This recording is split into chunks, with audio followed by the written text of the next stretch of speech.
Sagaidīsim kaut kādu cilvēku skaitu. Cik jums parasti ir laivos? Aptuveni 100 tūkstoši. Noskrien. Līdz 100 000. Līdz 100 tūkstoši. Esam gaisā. Sagaidīsim mazliet kad pie mums pieslēgsies vēl vairāk cilvēki. Nošerosim mūsu laivu. Labdien, labvakar, labrīt visi mūsu sekotājiem, skatītājiem, atkarīgi no tā, kad jūs skatāties mūsu laivu. Jā, šodien mēs gribam pastāstīt jums par interesantākajiem gadījumiem, nekustamā īpašuma jomā, smieklīgākajiem gadījumiem. Un, Jā, mūs dzird. jā, tas ļoti labi, kā mūs dzird. Un, kā nu vienmēr, sākot laivu, ar mums notika nelaime neliela, jā, mums salūza viens mikrofons. Bet tas neaizliedz mums neiet laivā. Jā, mēs tāpat esam šeit, jā, un šodien tad mēs izstāstīsim kaut ko interesantu. Cik cilvēki pie mums pieslēdzas rītvar? Pagaidām, lēnām slēdzas. Pagaidām, lēnām slēdzas, jā, un... Pastāst, ka mēs esam jaunā birojā. Jā, mēs tikko pārvācamies uz jaunu biroju Mihaila Tāle 1, jauna ēka uzcelta pilāram, 32 miljoni maksā, tas ir ļoti daudz, jā.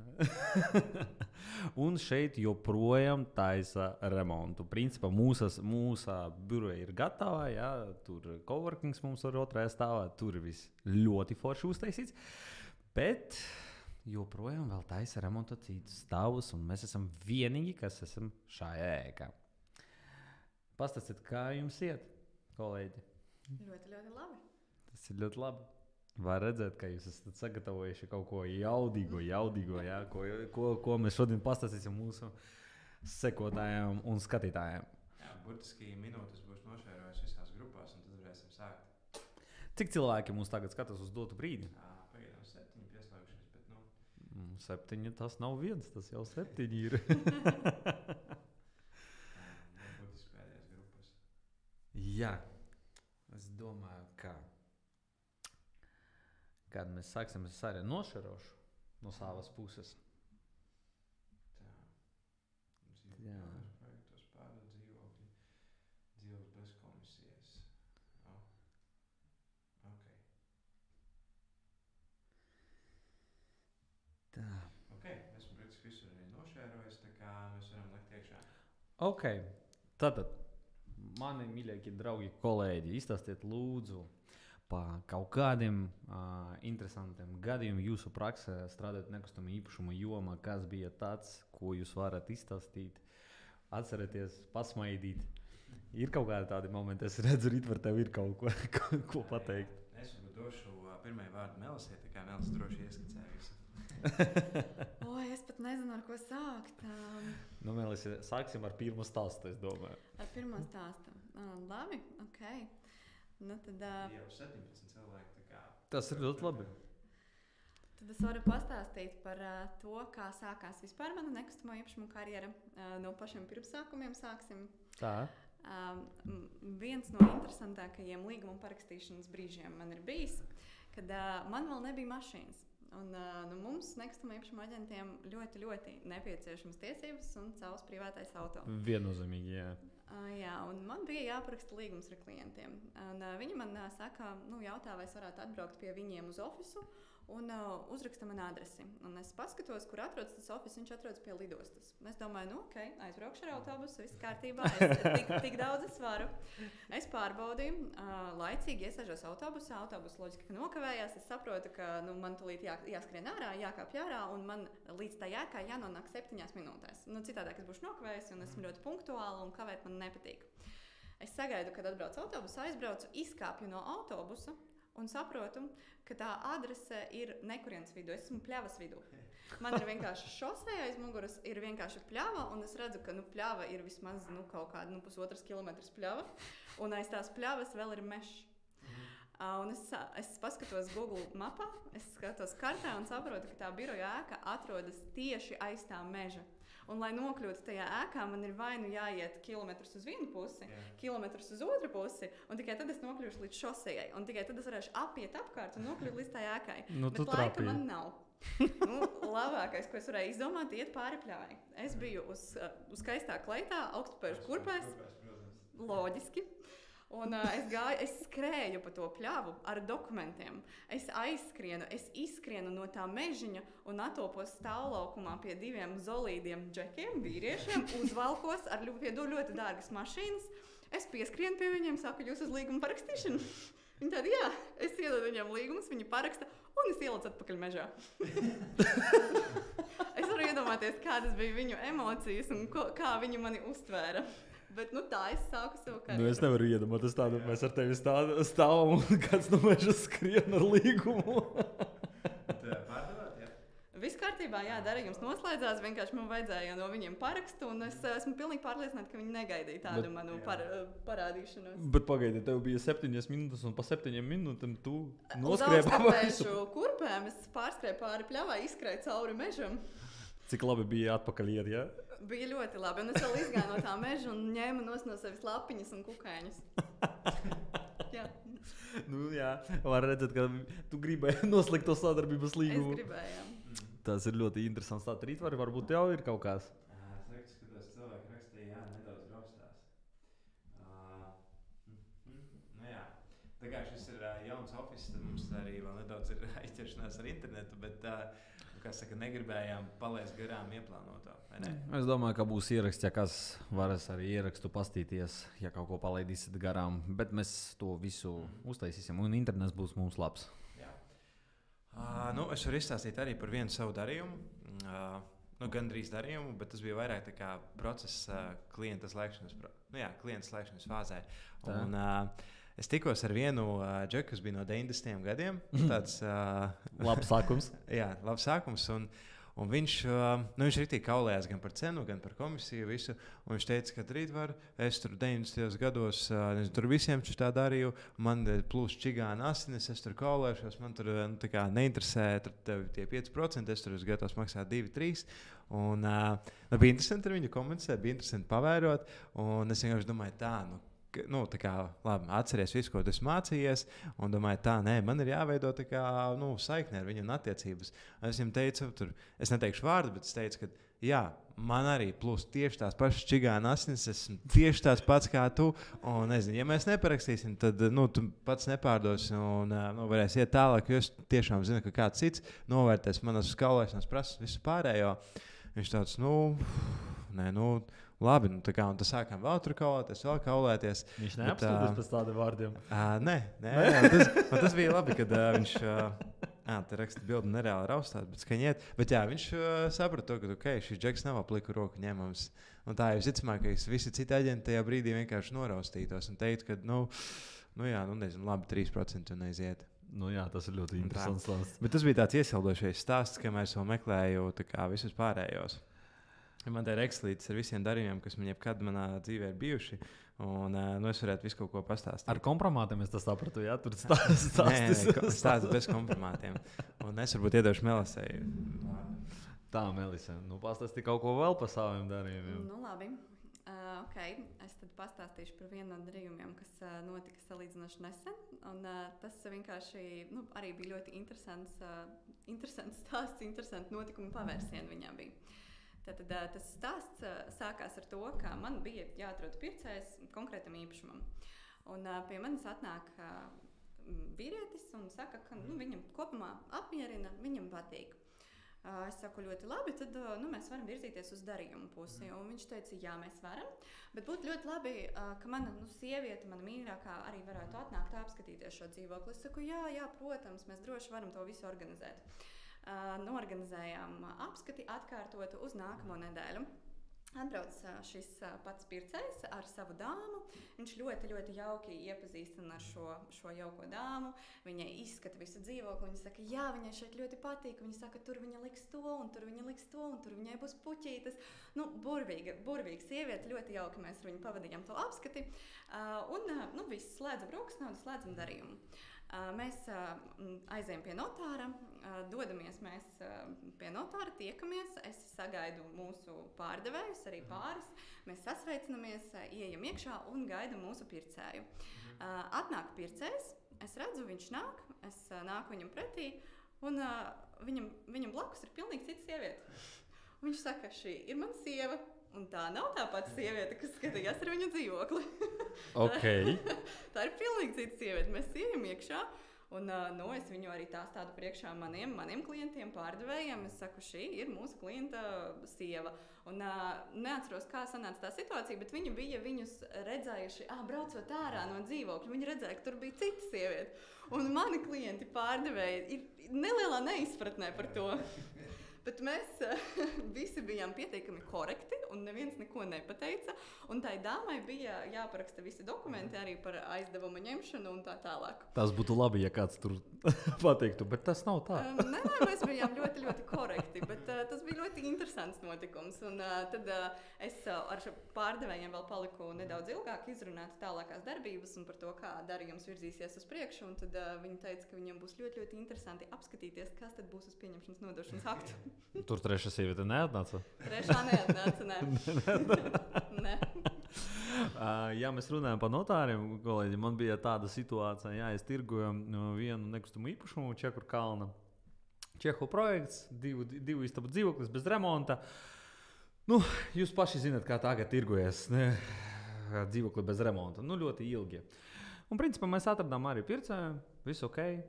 Sākam, es ņēmu, ejam pie notāra. Ok, sagatavojam visus dokumentus, ejam pie notāra, un viņi vajadzēja līdzi paņemt vīru. Mēs atnācam pie notāra, viss, vajag parakstīt pirkuma līgumu, vajag tagad parakstīt nostiprinājumu līgumu, vīru parakstu arī vajag. Saka pārbaudīt dokumentus, un tāds notārs, var palūgt jūsu vīru uz 2 vārdiem. Es tāds, labi, pirmoreiz kaut kāds ar tādu sastupas, viņi iziet no kabineta. Es stāvu pie durvīm, bet dzirdu, ko viņi runā. Es saku, jūs esat policijas meklējumā. Es domāju, viss. Kā mēs tagad pārdošu šo dzīvokli reāli? Vēl vajadzēs gaidīt, meklēt cilvēku, kurš piekritīs taisīt remontu. Un sēž šitas 2 sievietes pārdevēja un pircēja un saka, kas tur ir? Es saku, viss labi, viss ir ļoti labi. Un dzirdu, labi, man tur vajag piezvanīt policijai tur. Labi, viņi tur piezvanīja. Labi, ka viņi ienāca iekšā kabinetā, teica, viss ok. Mēs varam slēgt līgumu. Bet tā, es domāju, mana situācija, es nezinātu, ko darīt tālāk ar to visu. Jā, es palikšu mikrofonu savu pusi, ja runājam par notāriem. Un, Pēteris, bet atbildīju komentāru redzu. Viss raustās, bet neko darīt, mēs iesim uz priekšu. Būs iespēja šo nostīties arī pēc tam YouTube kanālā. Es domāju, jūs arī varat... Galvenais, ka jūs varat mūs dzirdēt. Jā. Tas ir galvenais. Jā. Un man ir labs stāsts arī par notāru. Man bija dārga privātmāja, 420,000. Un pārdevēju tirgojām, man liekas, kaut kāds gads un 2 mēneši. Gāja mums interesanti. Un pārdevējs nebija vietējais. Viņš atlidoja šeit uz darījumu. Un, lai neteiktu vairāk, bet mums notārs norunāts. Ja nemaldos, tā bija kaut kāda ceturtdiena vai piekdiena. Un no rīta pirms notāra pārdevējs man zvana, ka viņš sāk šaubīties par darījumu, kad varbūt nepārdot. Jā, jo es sīkāk detaļās neiešu, bet viņš saka, varbūt tomēr nepārdosim. Un es saku, tur runājam, beigās nolēmām, ka jāpārdosim. Ir stunda palikusi līdz notāram. Viņš vēlreiz saka, nē, zin kā, tur paprasa pircējiem pārmainīt vēl šito un to punktu pirkuma līgumā, kas bija diezgan tāds nozīmīgs. Un es saku, ka nebūs. Vienkārši mums ir šis darījums, vai mēs ejam, vai mēs neejam uz priekšu.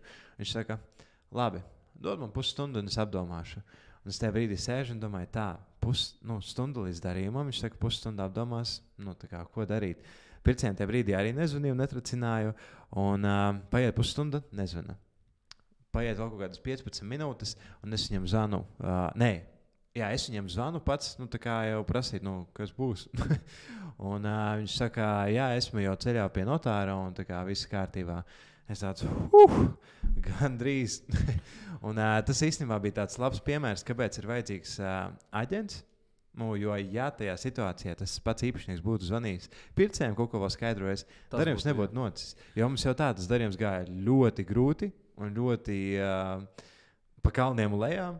Bet beigās tomēr tā kā, viņš notika. Bet tā arī ir. Nekustamo īpašumu aģents ir ļoti vērtīgs, kad jūs pārdodat nekustamo īpašumu. Tāpēc kā cilvēki dažreiz pat nezina, kas notiek. Ja? Un labāk viņam nezināt, ka cilvēkam ir kaut kādas pārdomas, ka viņam vajag pusstundu padomāt, vēl kaut ko. Jā. To vajag visu kaut kā nomierināt visus. Tu arī. Es zinu par lidojumiem. Tev ir labs stāsts par savu zviedru klientu. To es točno zinu. Jā, man ir labs stāsts arī par notāru, arī par to, kā notika viss burtiski pēdējā brīdī un ļoti stresaini. Es domāju, ja Ritvars viņu nezina, tad viņam patiksies. Ritvars viņu nezina, un tas bija ļoti, ļoti pārdzīvojumi pilns darījums, tīpaši tās pāris stundas. Tātad man bija jāpārdod arī privātu māju. Un īpašnieks ir latvietis, bet viņš dzīvo ārzemēs. Viņš dzīvo Zviedrijā. Un es uzsāku pārdošanas procesu un diezgan ātri un ļoti veiksmīgi atrodu šim īpašumam pircēju. Kas par īpašumu bija vispār? Mājiņa Kazarmīlā. Un viss gāja ļoti gludi, viss ļoti labi, bet, diemžēl, pārdevējiem nav elektroniskā paraksta. Visiem atgādinājums uztaisīt elektronisko parakstu. Tas ir labs tēlējums. Jo šādās situācijās glābj ļoti, ļoti. Un tad īsti variantu mums nav. Viņam ir jālido šajieni un viņam ir jānāk pie notāra. Notārs ir noorganizēts. Es visu, vismaz kādas 3 reizes pārbaudīju. Tur bija arī banku piekrišana iesaistīta. Un es pārbaudu visi dokumenti ir kārtībā. Mēs pirkuma līgumu jau esam parakstījuši. Mums ir jāatnāk tikai uz nostiprinājumu lūgumu. Un tad ir jāiesniedz dokumenti. Un tas pārdevējs ielido Latvijā, 12. Tad mums ir, piemēram, 1 sarunās notārs, un burtiski pēc pusotras stundas viņam ir jālido prom. Viņam ir 15 minūtes notāram, un viņš lido prom. Jā. Es ar to rēķinos, tāpēc es visu pārbaudu ļoti rūpīgi un vairākas reizes. Un man savukārt arī visa diena ir aizplānota tā, ka man nav tā, ka es varu pēkšņi kaut kur izskriet un kaut ko pabīdīt. Un visu pārbaudu, visu paņemu līdzi, dodos pie notāra. Es jau apstājos pie notāra. Es jau nopirkoju mašīnu, saprotu, ka paliek kaut kādas minūtes, 15, 20 līdz mūsu vizītē, man zvana notāra. Es domāju, diez, kas tagad būs? Es pats ar klausuli, un man notāra saka, labdien, mums ir noticis kiberuzbrukums, mūsu sistēma nestrādā. Mēs neredzam jūsu bankas pieteikumu, tāpēc nevaram jūs pieņemt. Tajā brīdī man bija panika. Un es nezinu, ko tagad darīt. Protams, nav variants tagad visu atcelt un pārcelt, jo viņam ir jālido prom. Un, viņš arī ir biznesa cilvēks. Viņam nav arī tā, ka viņš var paņemt atvaļinājumu un neaizbraukt tajā dienā mājās. Un mums ir burtiski pusotra stunda. Paldies Dievam, es zināju ļoti labi to notāri. Un mēs mēģinājām turpat pa telefonu uzreiz rast risinājumu, lai nav tā, ka es vienkārši zvanu abām pusēm un saku, darījums nenotiek, piedodiet, pārceļam uz mēnesi uz priekšu. Es nevaru iedomāties, kā tava galva notika tajā momentā. 101 risinājums, bet es saprotu, ka citu notārus nevaru atrast, tāpēc, ka visai Latvijai ir nobrukusi sistēma, un ne es, ne notāri pie tā ir vainīgi, un ir tagad jāmeklē steidzami risinājums. Tad mēs ar notāri atradām tādu, manuprāt, visveiksmīgāko risinājumu.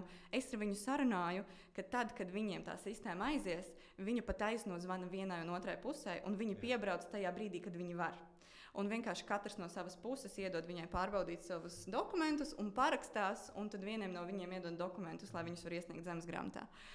Mēs paspējām. Burtiski kaut kādas pusstundu pirms lidojuma viņš jau... Bet reāli kāda vispār ir iespēja, kā viņi atjaunotu to sistēmu? Tas varētu būt kaut kāds ilgstošs. Tas varētu, un notāri man arī brīdināja. Ļoti iespējams, ka tas šodien vispār nenotiks. Un cilvēks, ja es nemaldos, viņš rezervēja savas biļetes pirms mēneša. Jā, viņš ļoti laicīgi rezervēja. Un tad trāpa, ja tā ir diena. Jā, tas ir nenormāls stāsts. Rītvar, kas tev ir sākams uz tādu stāstu? Ko es varu likt pretī no saviem stāstiem. Bet,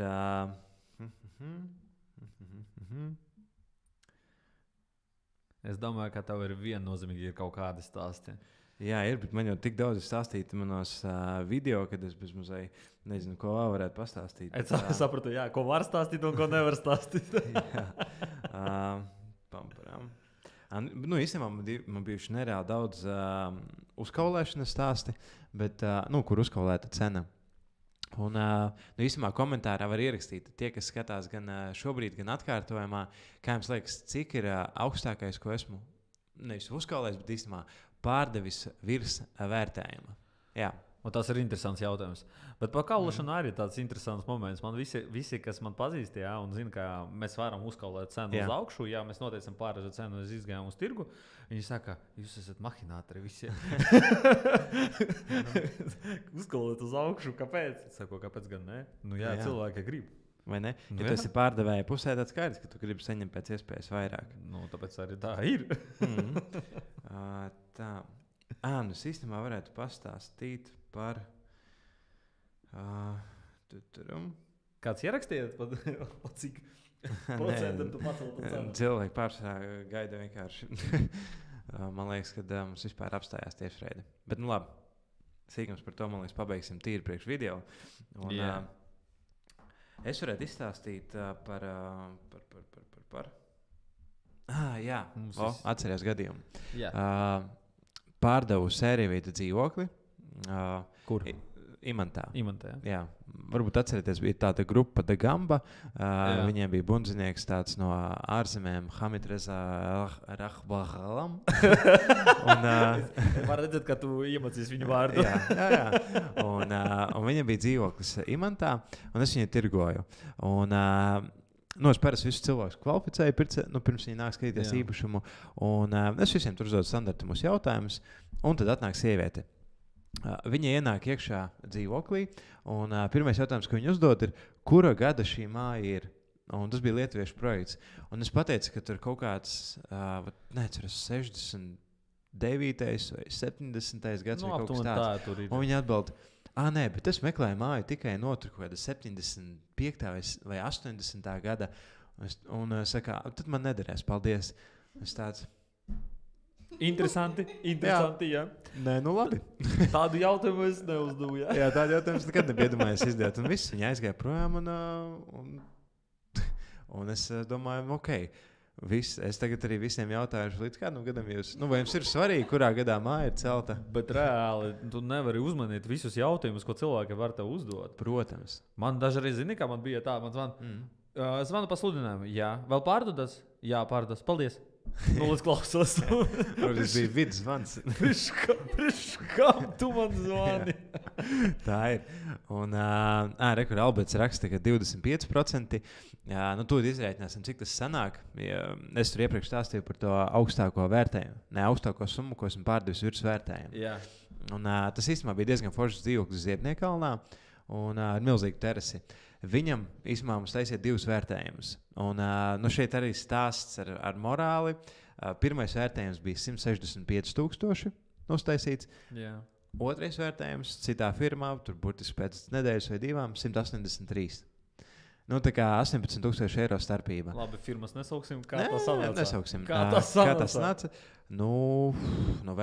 Vērtēšana ir tāda subjektīva lieta, kur atkarībā kā tu izvēlēs kādus darījumus, un tad tā tev izveidojas gala vērtējums. Un plus vēl paspēlēs ar koeficientiem. Lūk. Un ko es ar šo gribēju teikt? Īpašuma darījuma summa, par ko es pārdevu, bija 203,000. 203,000. Jā, kas ir vienā gadījumā 20,000 vērtējumu. Jūs izgājāt ar 180? Nē, mēs izgājām ar 203 arī. Jā, vienkārši tas ir augstākā summa virs vērtējuma. Jā, tā kā tas arī bija tās labs darījums 20. gadā, manuprāt. Tas ir labi. Jā. Bet ilgi tirgojāt? Man liekas, kaut kādus 4 mēnešus. Diezgan ātri. Jā, bet tur bija ļoti labs dzīvoklis. Es nebiju savā dzīvē redzējis tik lielu terasi, 300 kvadrātmetri. 300 kvadrātmetri terasi? Jā. Tas tā kā viens no tādiem foršākajiem darījumiem. Tur futbolu var spēlēt. Jā, tikai jāizsver par garām vārtiem, bumba jāiet lejā uz pirmā stāvu. Ja tas bija kaut kāds sedīties, jau atstāties stāvs. Atpakaļ. Šitais bija darījums, kas atceries, varbūt Melis tev vēl kāds darījums. Jā, ja mēs runājam tieši par cenas celšanu un uzkaulēšanas procesu, tad tāds neliels ieskatiņš vienā arī manā darījumā, kur veicot tirgus izpēti, es sapratu, ka māja, kuru man uzticēja pārdot, patiesībā ir ļoti bēdīgā stāvoklī. Un iespējams izdevīgāk būtu viņu pilnībā nojaukt un celt kaut ko pilnīgi citu uz tā zemes gabalu.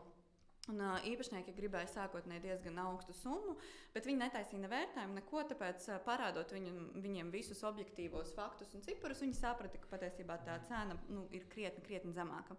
Bet es mēģināju viņus nomierināt, ka gan jau izdosies pacelt, tāpēc ka mūsu mārketings un tas, kā mēs strādājam, noteikti atmaksāsies un mēs varēsim ļoti veiksmīgi pārdot šo māju. Kura rajona bija māja? Pļaunieki. Pļauniekos, jā. Jā, Pļauniekos bija māja. Sanāk, mēs vienojāmies, ka mēs iziesim par 70,000, ņemot vērā to, ka patiesībā mājā mēs pat saucām speciālistu, kas novērtē pamatus un novērtē to, cik sliktā stāvoklī viņi ir. Teorētiski māja būtu glābjama, bet tur ir jāiegulda daudz vairāk nekā mājas vērtība. Klausies, cik viņi gribēja iepriekš vispār?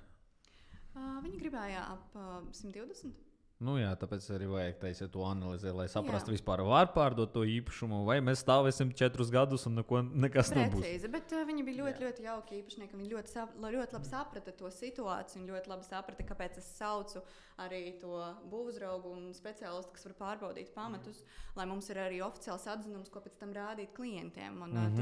Tā bija mūsu iniciatīva, un ja mēs to nebūtu izdarījuši, tad, protams, to pārdot būtu daudz grūtāk, jo cilvēki nezinātu, kas tad ir tam lācītim vēderā, teiksim. Ko var tur būvēt. Jā.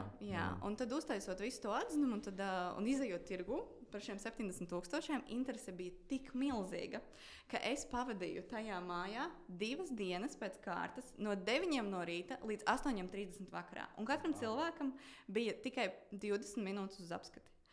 Tādu konvejeru es nekad savā mūžā nebiju piedzīvojusi un nezinu, vai piedzīvošu. Un kas ir interesanti, visi, kas man zvanīja, viņi teica, kas tad tā pa māju, viņi ir uz nojaukšanu, mēs varam vienoties par atlaidi. Yeah. Es saku, nē, jūs nezināt, cik man tādu kā jūs tagad zvana, nekādas atlaides, nāciet skatāties.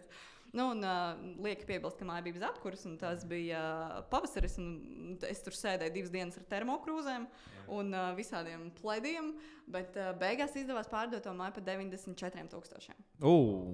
Tas ir ļoti labi, 24 uz augšu. Precīzi. Tas ir ļoti labi. Ja es nemaldos, Elvim bija kaut kāds līdzīgs.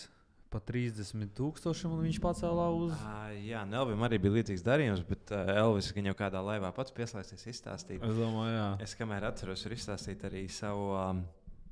tas bija, varbūt kāds bija redzējis manu apakšīras investīcijas, piemēru, kad es īrēju no kāda dzīvokļa un izīrēju pēc tam tālāk.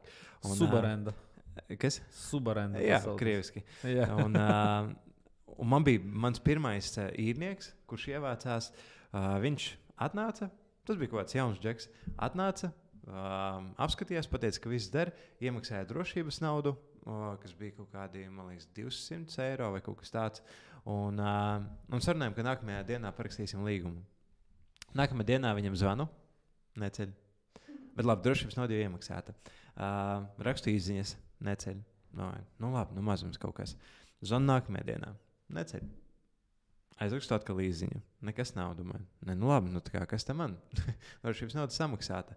Un pagāja vēl nedēļa, atkal zvanu. Džeks nereaģē. SMS sūtu, nekas nenotiek. Un tā arī vēl līdz šim savā dzīvē es to cilvēku neesmu saticis. Un ja tu šo kādreiz redzi, tad atceries, tev 220 eiro ir pie manis. Es mierīgi, labprāt, viņus varu atdot.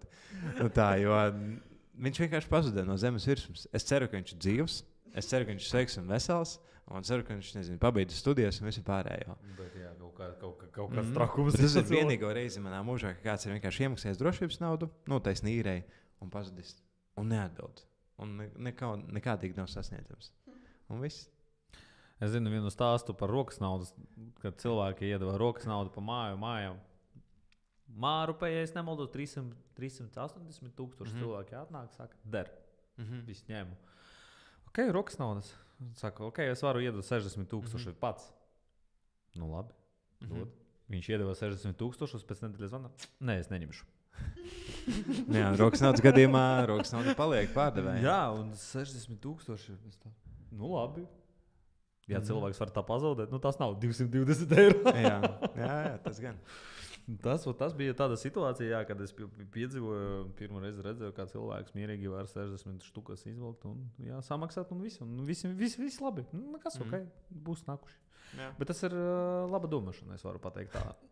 Nu jā, ja tev kontā stāv kaut kāda, man liekas, nezinu, tur. Jā, tas ir 60 štukas, tas ir 0,005% no tava kapitāla. Nu, ok. jā. Es arī īstenībā varu izstāstīt par savu pirmo darījumu, tā kā pārdošanas darījumu. Es jau arī esmu taisījis par viņu video, un kāds varbūt redzējis, bet tas bija dzīvoklis Mežciemā, mazs vienistabas dzīvoklis, un ielikām viņu tirdzniecībā. Un tajā pašā vakarā man jau zvanīja kaut kādi, 8, 9 cilvēki. Es tikko ieliku, un jau sāku zvanīt. Es domāju, crazy, kas notiek? Pirmais pārdošanas īpašums uzreiz vienkārši visi zvana. Un tas bija nemaldos 18. gads. Un tad vēl nebija tik traki kā 20. vai 21. gadā. Un es tā kā uzzvanīju tajā brīdī tur mentoram Davidam un prasu, hei, ko darīt? Man tāda interese. Viņš saka, uztaisi izsoli. Jau pa telefonu. Un es domāju, labi, izsoli ir izsoli. Es zvanu visiem augšā, tur saku, jūs esat tur 9, kas šodien zvanu. Varbūt esat gatavs tā kā jau kaut ko neskatoties, piemaksāt pa virsu. Izvanīju visus. 3 cilvēki beigās arī pieteicās. Nē, 2, sorry. Kuri gatavi vienkārši piemaksāt ar 1200 vai 1500 eiro. Teicu, labi, nāciet abi rītdien skatieties. Abi apskatījās. Abi bija gatavi ņemt. Es teicu, bet kā tad izvērtēt, kuram dot? Viens piemeta vēl 200 eiro, otrs nebija gatavs. Un viss tajā pašā vakarā aizbraucām, noslēdzām rokas naudu, izdrukājām kopiju pro, parakstījām. Un viss tā bija notikums pirmais darījums. Tas ir tev reāli paveicās. Savu pirmo darījumu es novadīju pusgadu. Mēs tirgojam īpašumu. Jā, man nebija tur baigi daudz intereses. Vajadzēja mazliet samazināt to cenu uz 200 eiro. Kaut kur tur paprasīja atlaidi. Kaut 200 eiro. Tas ir principiāli. Labi. Fortuna bija manā pusē. Jā, tas ir ļoti labi. Melis, ir vēl kaut kas tev? Jūs gribat kaut ko tādu mierīgu vai traku? Davai traku. Davai, vistrakāko stāstu esmu tieši pataupījusi šim brīdim. Tātad pastāstīšu par savu visneveiksmīgāko apskati, jeb īpašumu rādīšanu. Tas bija drausmīgi. Sākās viss ar to, ka man bija ļoti skaista privātmājas pārdošana. Un tajā privātmājā dzīvoja 2 lieli suņi. Man ir bail no suņiem. Ir īpaši no lieliem. Es esmu vairāk kaķu cilvēks vai mazo suņu cilvēks. Man mājās ir 2 šitādi te sunīši. Un tur ir tādi 2 milzīgi. Un es ieju iekšā, un īpašniece saka, tad es došos, es jums netraucēšu, bet tikai uzmanīgi, jo tie suņi abi, viņi ir no patversmes, un viņi mēdz aizskriet, ja neaiztaisa vārtiņus. Es teicu, labi, tad es visiem potenciālajiem pircējiem arī piekodināšu, lai tie vārtiņi paliek slēgti. Un piebrauc pie manis pirmie 2 skatītāji, tātad dāma un viņas kungs, vīrs ar sievu, un es skatos uz dāmu, un viņa ir stāvoklī. Kaut kāds jau pēdējais mēnesis. Stāvoklī vai puncīti? Ar puncīti viņa bija. Tas ir tā, kur savreiz izbojā visu joku, jā? Nē, mēs stāstam. Kas tieši? Viņa bija reāli stāvoklī vai puncītis? Nē, viņa bija reāli stāvoklī.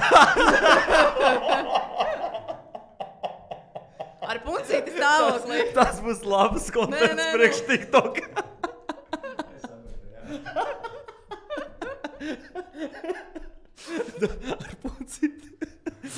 Nē, viņa bija dieva skaista dāma ar lielu punci. Ko tagad pa mums padomās, ko mēs domājam pa mūsu klientiem? Tikai labāko. Jā. Tad atnāk šis jaukais pāris, un viņi skatās māju.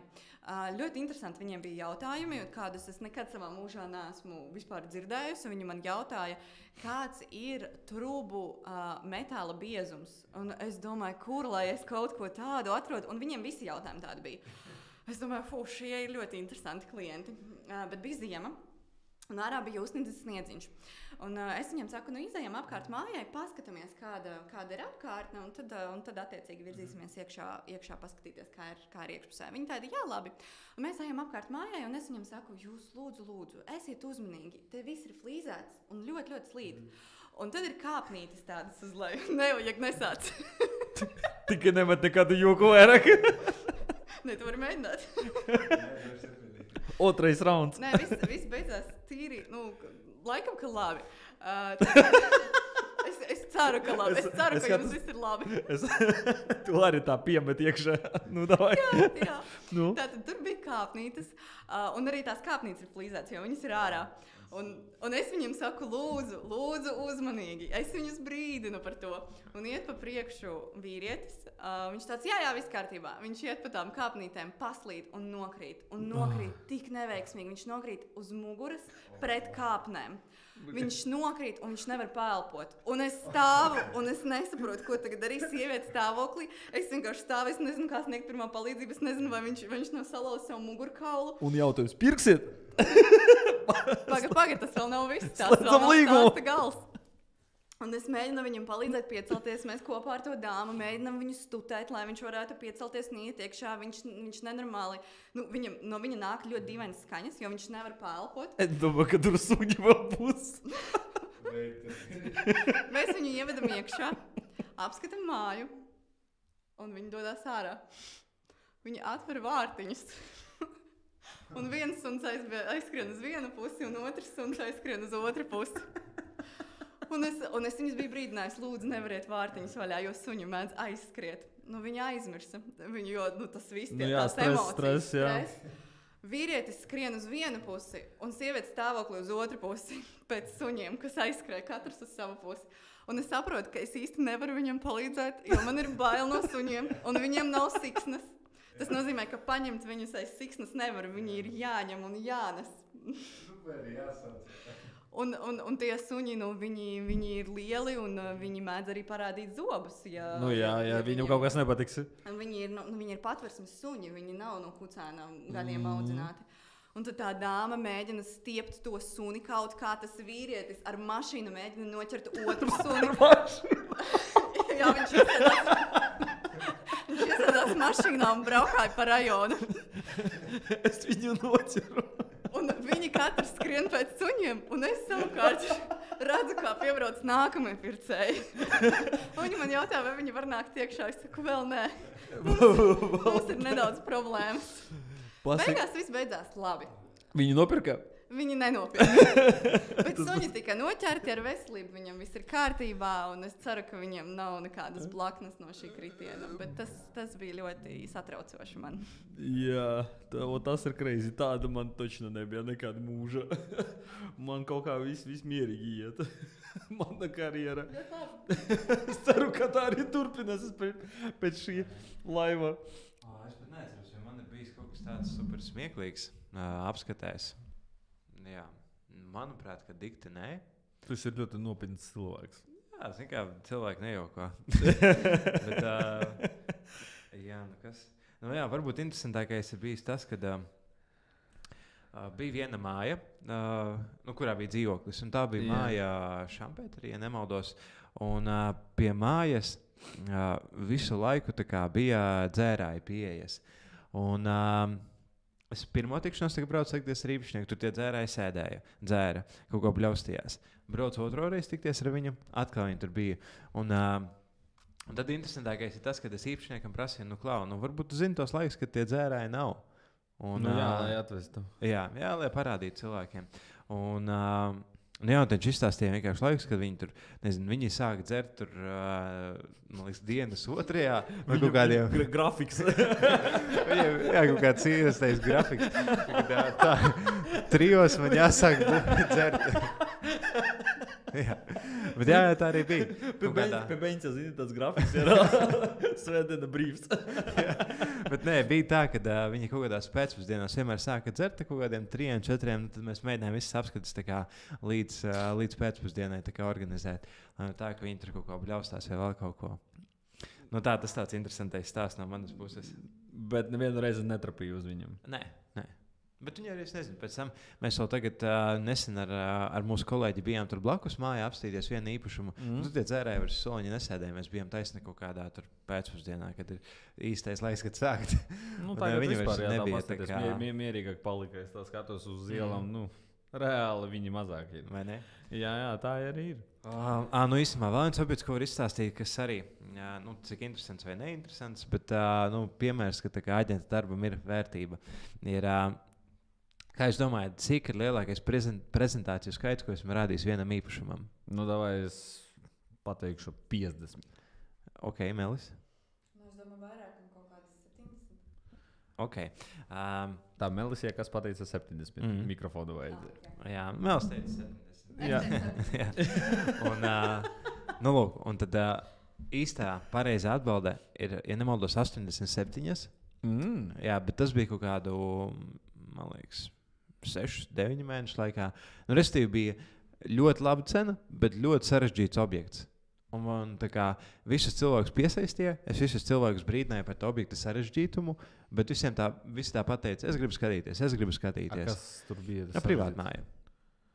Privātmāja, bet ar ļoti mazu zemes gabalu, ar ļoti vajadzīgiem ieguldījumiem mājā. Un vēl uz pusi dalīja ar kaimiņu.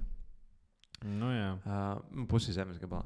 Nu, lūk, un cilvēkiem ļoti uzrunāja cena, bet neuzzināja pats īpašums. Un tad es rādīju tiešām ļoti, ļoti daudz reižu. Paldies Dievam, mūsu stratēģija ir likt vienreiz nedēļā, vai vienreiz pa 2 nedēļām. Un tad nebija tā, ka īpašniekam katru vakaru sveiki, mēs esam ar 3 cilvēkiem. Es nevaru iedomāties. Tā 30 reizes. 80, cik tur bija? Jā, 87 cilvēki. Jā. Cik tu tirgoji viņu? Kods, man liekas, 9 mēneši beigās bija. 9 mēneši. Jā, es nezinu, kaut kādu 10 cilvēku mēnesī. Nu, jā, kaut kā tā. Tā kā tas bija tāds interesants darījums. Nu, jā, interesanti. Melis, kaut kas vēl ir? Vienmēr. Vēl traks kaut kāds ir? Nē, tik traki, nē, tagad jau mierīgo, tas bija tāds vissmagākais. Tā, tu visu izšauji, kas tev bija tādu, ja? Smago. Smago artilēriju, jā. Bet, paturpinot par dzērājiem, kas mēdz būt ik pa laikam kaimiņos, tad es atceros arī savu pirmo darījumu, kas man bija, kur man arī bija ļoti, ļoti liela interese un arī ļoti izdevīgi un ļoti forši sanāca pārdot īpašumu, uzkaulējot arī ļoti veiksmīgi cenu uz augšu. Un bija viens pāri, kas bija gatavi maksāt visvairāk par visiem pārējiem, bet viņi man uzdeva jautājumu, sakiet, kāds šeit ir mājas kontingents? Es saku, es esmu redzējusi, godīgi, esmu redzējusi 3 cilvēkus, kas dzīvo šajā kāpņu telpā dažādos dzīvokļos, un viņi visi ļoti jauki. Par pārējiem, nemācēšu pateikt. Tu arī nevari pateikt. Jā, tas jautājums ļoti interesants. Jūs zināt, kas ir kaimiņas? Es tur nedzīvoju. Jā. Mēs nevaram zināt. Tas jautājums ļoti populārs. Jūs esat nekustamā īpašuma agents, jums vajag zināt. Ok, labi. Tieši tā, un kas ir pats interesantākais, arī īpašnieks nezināja, tāpēc, ka tas dzīvoklis daudzus gadus bija tikai izīrēts. Un īrnieki aizbrauca, visi neviens nezina, kas tur dzīvo. Un es viņiem saku, esmu redzējusi 3 cilvēkus, par pārējiem nemācēšu jums teikt. Viņi tādi, labi, mēs ceram, ka viss būs kārtībā. Es saku, es arī ceru. Visu noslēdzam darījumu, viss perfekti. Pieņemšanas nodošanas akts. Mēs sēžam dzīvoklī, parakstam visu pie durvīm klauvē. Es saku, jūs parakstiet, es atvēršu. Es atveru un ieveļās viens vīriņš ar cēsu kaut kādu tur lodi viņš bija paņēmis. Viņš tāds, labdien, esmu dzirdējis pārdevāt dzīvokli, nāku iepazīties. Es domāju, cik labi, tu esi tik laicīgi. Nevarēja pagaidīt 2 stundas. Tā viņi arī iepazina savus kaimiņus.